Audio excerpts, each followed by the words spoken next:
আজ আমরা চলে এসেছি মালিকপাড়া পুরাতন সায়া লেন দুর্গাপুজোর সার্বজনীন কমিটিতে। আজকে কমিটির আমরা একটি মেম্বারকে পেয়ে গেছি। নমস্কার দাদা। নমস্কার দাদা, আপনার নামটা? আমার নাম সৈকত হালদার।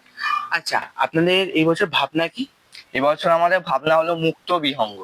তার ব্যাপারে কিছু বলতে পারবেন? হ্যাঁ, মুক্ত বিহঙ্গ বলতে মুক্ত মানে আমরা সবাই জানি স্বাধীন, আর বিহঙ্গ মানে পাখি। আমরা এখন দেখেন শহরে গ্রামাঞ্চলে পাখিরা খাঁচার ভেতর বন্দি করে থাকে।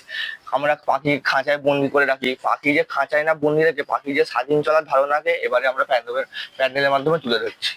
খুব ভালো। আচ্ছা, আপনাদের মা কি সাবেকি না থিমের অনুযায়ী না, আসছে? এবারে মা আমাদের সাবেকি হচ্ছে, সাবেকি করা হচ্ছে। আচ্ছা।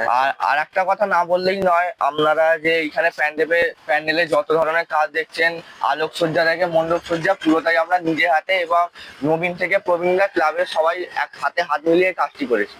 আচ্ছা, মানে কোনো বড় শিল্পী বা কোনো বড় থিম মেকার দিয়ে আমরা এটা করিনি। আমরা নবীন থেকে প্রবীণরা সবাই হাতে হাত মিলিয়ে একসাথেই কাজটি করেছি। মানে পুরো কমিটির লোক আর পুরো পাড়ার কমিটি, লোক পাড়ার মিলে লোক মিলে একসাথে হাতে হাত হাতে হাত মিলে করেছে।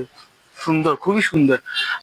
আচ্ছা, এই মণ্ডপে তৈরি হচ্ছে মেনলি কি মেটেরিয়াল দিয়ে তৈরি হচ্ছে?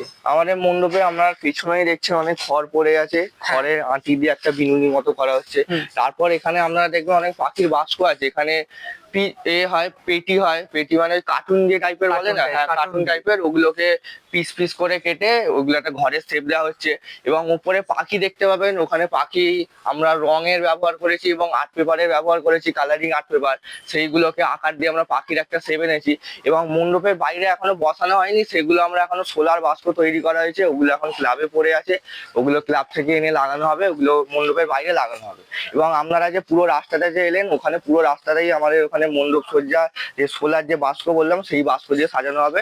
এবং প্রত্যেক বাস্ক দিয়ে আলো থাকবে এবং ভেতর থেকে পাখি উঁকি মারবে বা সাড়া দেবে, এরকম একটা পরিকল্পনা করা হয়েছে। এবং আপনারা যে পাড়ার ভেতর থেকে যে যখন মুখে আসবে, ওখানে একটা জঙ্গলের মতো গেট থাকবে, ওখানে অনেক পাখি থাকবে এবং মানে একটা পাখির একটা পরিবেশ আমরা সৃষ্টি করতে চলেছি এই আমাদের প্যান্ডেলের মাধ্যমে।